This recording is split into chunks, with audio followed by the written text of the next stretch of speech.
Hi guys, मेरा नाम है साहिल कदर और आज की वीडियो शुरू करते हैं। सबसे पहली न्यूज़ है भाई पेटीएम की। तो पेटीएम ने लगातार 2 दिन लोअर सर्किट मारा है, 20% घटता हुआ दिखाई दिया है।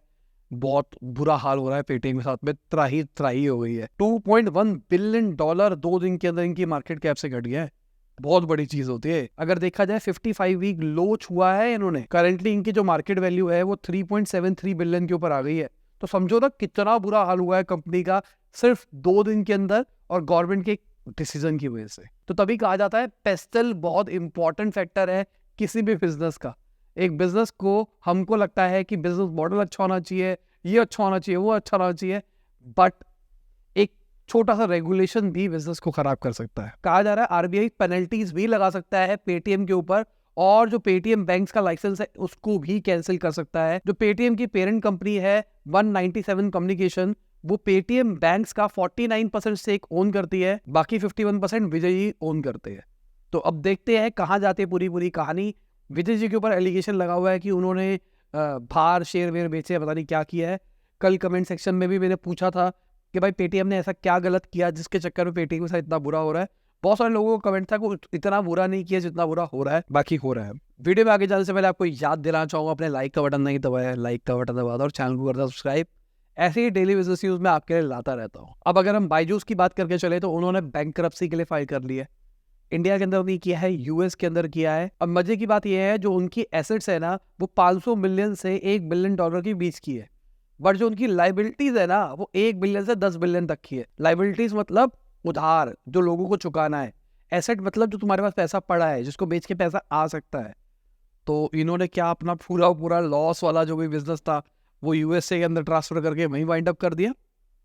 पता नहीं भाई क्या किया है। बाकी जो बायजूस के इन्वेस्टर्स है ना वो चाहते हैं कि वो बायजूस को हटा सके एज अ सीईओ। अब इसके ऊपर बायजूस जी का कहना है कि भाई कॉन्स्पिरेसी चल रही है मेरे खिलाफ में, इन्वेस्टर्स के पास में कोई राइट नहीं है मुझे एज अ सीईओ हटाने का। हमने पैसा रेस कर लिया है 99% डिस्काउंट के ऊपर अपनी राइट इश्यूज देके। जो सैलरी का डिले आया था वो कुछ इन्वेस्टर्स के प्रॉब्लम की वजह से हुआ है, क्योंकि उन्होंने जबरदस्ती प्रॉब्लम क्रिएट की है। बट अगर मैं सर्फर टेक की बात करके चलूं जो इनका कॉल सेंटर हैंडल करता है, उन्होंने भी इनके ऊपर केस कर दिया। अभी कुछ टाइम पहले बीसीसीआई ने भी किया था, अब इन्होंने भी कर दिया। उन्होंने कहा भाई बैंकरप्सी करवाओ इनकी, सिंपल सी बात, कुर्की करवाओ, सारी प्रॉपर्टी बिकवाओ, हमारे पैसे वापसी दिलवाओ।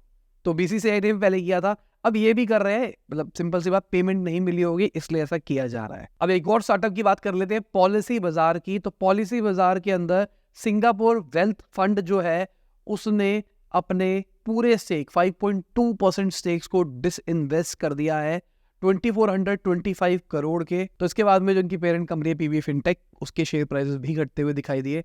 हो सकता है आज भी हमको दिखाई दे घटते हुए इनके शेयर प्राइसेस। पेटीएम के साथ क्या होगा ये देखने वाली बात होगी, क्योंकि अभी तक कोई राहत की खबर नहीं आ रही है। लगातार 2 दिन से इसने नीचे मारा है। अब कोई पॉजिटिव खबर आती है तो मुझे लगता है कि फिर अपर सर्किट भी मार सकता है। अगर हम रिलायंस की बात करके चले तो उन्होंने 20 लाख करोड़ की मार्केट कैप छू दी है। उनके शेयर प्राइसेस पिछले कुछ टाइम से बढ़ रहे हैं। जब से उनका Q3 का रिजल्ट आया है 11% इन्होंने अपने नेट प्रॉफिट में बढ़ावट दिखाई थी, 11% इन्होंने अपने नेट प्रॉफिट के अंदर ग्रोथ दिखाई थी। और यहाँ पे हम बात कर रहे हैं 19,600 प्लस करोड़ की। इतने ज्यादा अमाउंट के अंदर 11% ग्रोथ बहुत बड़ी बात होती है। अगर हम बाटा इंडिया की बात करके चले तो Q3 का जो इनका नेट प्रॉफिट है वो 30% घटता हुआ दिखाई दिया है, 58 करोड़ के ऊपर पहुंच गया है। अगर हम KFC और पिज्जा हट के Q3 के प्रॉफिट की बात करके चले, इंडिया वाली कंपनी दिव्यानी इंडस्ट्रीज की बात करके चल रहे हैं हम, 87% घटता हुआ दिखाई दिया है, 9.6 करोड़ के ऊपर पहुंच गया है। और मेरे लिए भी पर्सनल लेवल पे शॉकर था, क्योंकि अगर देखा जाए इनका रेवेन्यू बढ़ा है। फिर उसके बाद जब ढंग से रिसर्च करी तो पता लगा इन्होंने जो पैसा आया था उस पैसे को अपने आप को एक्सपेंड करने में लगा दिया, नंबर ऑफ आउटलेट्स बढ़ाए गए हैं, इसलिए प्रॉफिट कम दिखाई दे रहा है। अब अगर इंटरनेशनली बात करके चले तो एप्पल के शेयर प्राइसेस भी घटते हुए दिखाई दिए 4% जब से उनका Q4 का रिजल्ट निकल के आया है। चाइना के अंदर उनकी सेल्स घटती हुई दिखाई दी है, आईफोन की ओवरऑल सेल्स घटती हुई दिखाई दी है। बट ओवरऑल समझने की कोशिश करो, एप्पल का रेवेन्यू है वो एक्सपेक्टेशन से बेहतर आया है। जो आईफोन का रेवेन्यू है वो 6% से ग्रो होता हुआ दिखाई दे रहा है।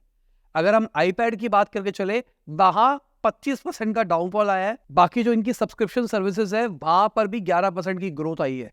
तो देखा जाए तो मिक्स एंड मैच है, पर कंपनी ओवरऑल ग्रो ही करी है। अब अगर हम Amazon की बात करके चले तो उनका जो एडवर्टाइजिंग रेवेन्यू है वो $14.6 बिलियन पे पहुंच गया। Q4 की यहाँ पे हम बात करके चल रहे हैं। जो उनका AWS है उसकी ग्रोथ थोड़ी सी रुकती हुई दिखाई दी है, 13% से वो ग्रो किया है, जहां ईयर ऑन ईयर देखा जाए पिछले साल 20% से ग्रो किया था।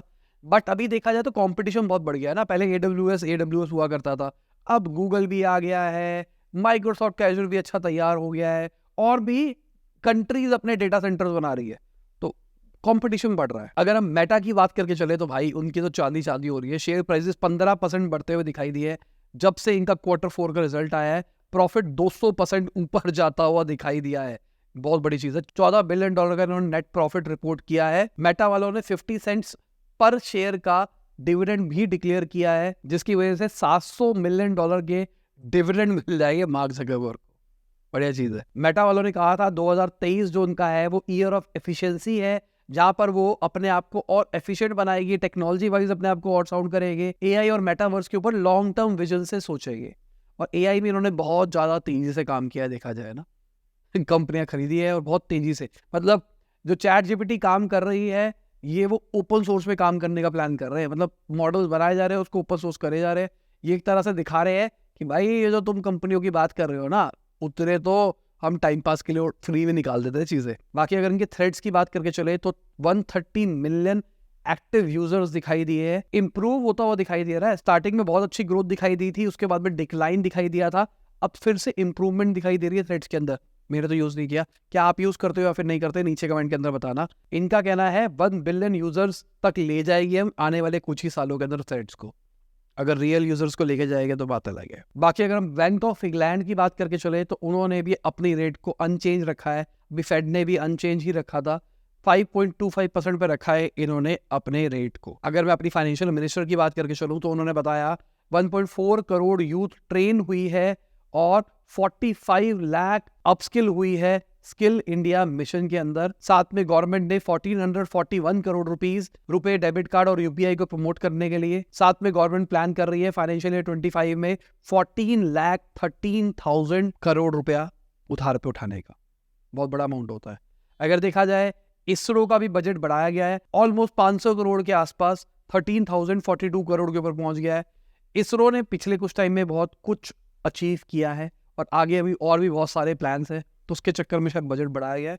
और भी बढ़ सकता था, पर देखा जाए हम एक डेवलपिंग इकोनॉमी है, बैलेंस होना जरूरी है कि ज़्यादा स्पेस के चक्कर में कुछ और ना खो दे। बट मुझे लगता है स्पेस भी एक बहुत बड़ा बिजनेस बन सकता है इंडिया के लिए। जैसे डिफेंस, स्टार्टिंग में जब मोदी जी आए थे उन्होंने डिफेंस किया था, उस टाइम लोगों को समझ में नहीं आया, बड़ा बन गया था ना। ऐसे मुझे लगता है स्पेस भी बन सकता है। अभी हमने देखा है स्पेसएक्स जैसी कंपनीज अच्छा खासा पैसा कमा रही है, तो इंडिया का जो इसरो है वो भी पैसा कमा सकता है थोड़ा कमर्शलाइजेशन की तरफ अगर देखा जाए। अभी हम बहुत सारे कंट्रीज की सैटेलाइट लॉन्च करते हैं, तो हम इसको एक कमर्शियल अच्छे लेवल पे बिजनेस बनाए तो और बढ़िया हो सकता। बाकी अगर मार्केट की बात करके चले तो मार्केट का हाल आप देख सकते हैं, कौन रहा ऊपर कौन रहा नीचे। और इसी के साथ आज की बिजनेस खत्म होती है। उम्मीद करता हूं आपको मजा होगा। लाइक कर देना, शेयर कर देना, कमेंट बताना वीडियो कैसी लगी। बाय, गुड नाइट, खुदा हाफिज, गुड मॉर्निंग, नॉट जब भी वीडियो देख रहे हैं। जय हिंद, वंदे मातरम। बाकी आज भाई TS मदान जी के साथ में हमारा शूट है और मैं बहुत एक्साइटेड हूँ। पब्लिक स्पीकिंग के ऊपर हम करने वाला डिस्कशन। हम प्लान कर रहे हैं कि हम लोगों के साथ में लाइव इंट्रैक्शन टाइप्स करेंगे, मतलब उनको लाएंगे, हमने कुछ चीज़ें सिखाई, मतलब वही सिखाएंगे, उन्होंने कुछ चीज़ सिखाई, उसके बाद में उसको एग्जीक्यूट करके प्रैक्टिकली करेंगे। बहुत मज़ा आने वाला, बहुत एक्साइटेड हूँ मैं ना। और उसके बाद ये वीडियो फ्री में यूट्यूब पे आएगी, तो बहुत सारे लोगों ने रजिस्टर कर लिया है। अब जब वीडियो देख रहे हो तो एंट्रीज बंद हो चुकी है। शायद मदान जी अपने घर से भी निकल चुके होंगे इस टाइम तक, और बहुत सारे लोग जो ऑडियंस है वो भी निकल चुकी होगी। तो लेट्स सी कैसा जाता है सेशन। मैं एक्साइटेड हूँ और हम कोशिश करेंगे नेक्स्ट संडे तक इसको यूट्यूब पे लाइव कर दे, ठीक है। और हो सकता है, ठीक है, हो सकता है कि हम यूट्यूब पे लाइव भी आए हमारे दूसरे साहिल खन्ना वाले चैनल के ऊपर। मेरा मन कर रहा है लाइव भी आने का, ठीक है। तो हो सकता है हम सेशन को लाइव कर दे। स्टे ट्यून्ड, पक्की गारंटी नहीं है पर कर भी सकते हैं, तो तैयार रहना।